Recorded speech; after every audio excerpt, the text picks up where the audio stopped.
Okay, so today we're working on working a MPC into contaminated areas, trailing and tracking, and also working on surface transitions. And so the focus of this is getting the dog to work through a lot of different human odor, and then also having the ability to fight through distractions and get onto some hard surface.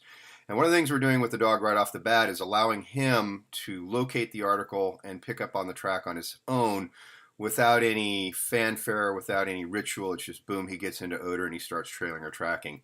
We really think that this is one of the best ways to start a dog because when they find the article, they have a tendency to seem to like to find the track right on top of it versus forcing an article on a dog or making a dog down while they're in odor can sometimes be counterproductive. So this dog does a really good job of finding odor right off the bat, and contrary to popular belief, they don't have to have their nose right down on the track to follow odor.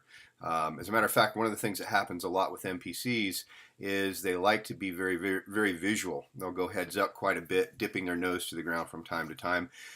They do not need to have their nose down on the ground, especially in these soft surfaces, to follow odor. And if you think about it, when a dog's in detection, they don't have to have their nose right on source to find odor either. They can detect it from very far distances. So part of the purpose of this track was working the dog into distractions, and we have a really great one right here. This is the back of a restaurant with people going in and out, dumping food, so on and so forth. And you can see by the dog's body language, it's encountering this conflict in human odor, and it's changing its behavior. The tail's dropping, it's slowing down, no more consistent direction of travel as it's processing these different scents. What's very nice is it doesn't take long. The dog checks it and then immediately gets back on track. We get our consistent body language back, consistent direction of travel, and everything is clicking once again.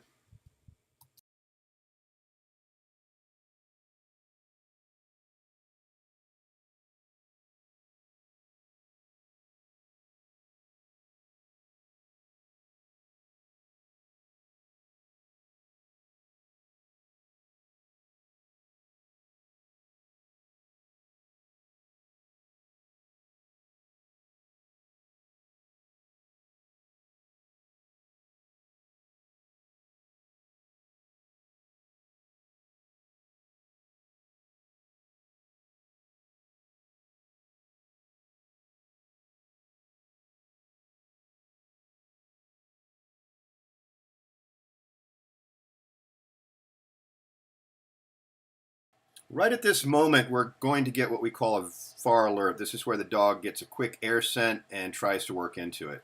However, it goes away very quickly, so the dog is forced to go back to the trail and track.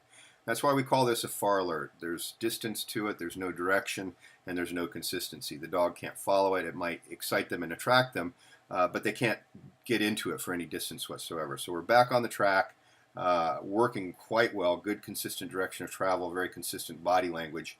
And we're getting into some of our first surface changes right here. Also, we're getting back into a lot of contamination. We have more people here, we've got open businesses, so on and so forth. The dog makes a beeline right over to the building, and this is pretty much right where the trail layer had crossed to the building and then used the concrete edge here as the next leg of the track. And you can see how the dog starts detailing the seams and the edges of the building right next to the sidewalk. This is some really good work, and you also notice that the nose is a lot lower. When we get into the hard surface, the dogs are going to work a little bit more consistently in a more nose down position, and this is because the scent picture is not quite as pretty. So the dog is getting downed right here so we can pie our corner, make sure for safety's sake that it's safe for the dog. You can also do this with a flanker. The dog gets right back into odor here nicely. However, due to the conflicting human scent traffic that's going in and out of the building here and the activity, there's a little bit of a discrimination picture problem. The dog has to have time to work through this. And so one of the biggest mistakes handlers often make is push through these conditions. They perceive the delay as indecision or inability, but in reality what the dog is doing is just unraveling a scent yarn picture that has a lot of other pieces in it. It takes a little bit of time. Okay, so the dog gets really right back into a good productive source, very easily on track. It's obvious it's working quite nicely, and now we get into another slight conflict, and it's because of this surface transition. We go from the great scent picture of the soft surface immediately onto the hard surface. So again, the dog takes a little bit of time in working it out. Immediately upon figuring this out, the dog is hit by a visual distraction. This is a citizen off in the distance, but he immediately comes off of it and redirects in a new direction. And this is because the wind is in his favor. He's scenting two people, the one on the right, the distraction, and then our trail layer on the left, who he really doesn't know. So there's a good scent discrimination that occurs by air scent and from a distance. Really, really nice track. Great to watch this dog work in an urban environment.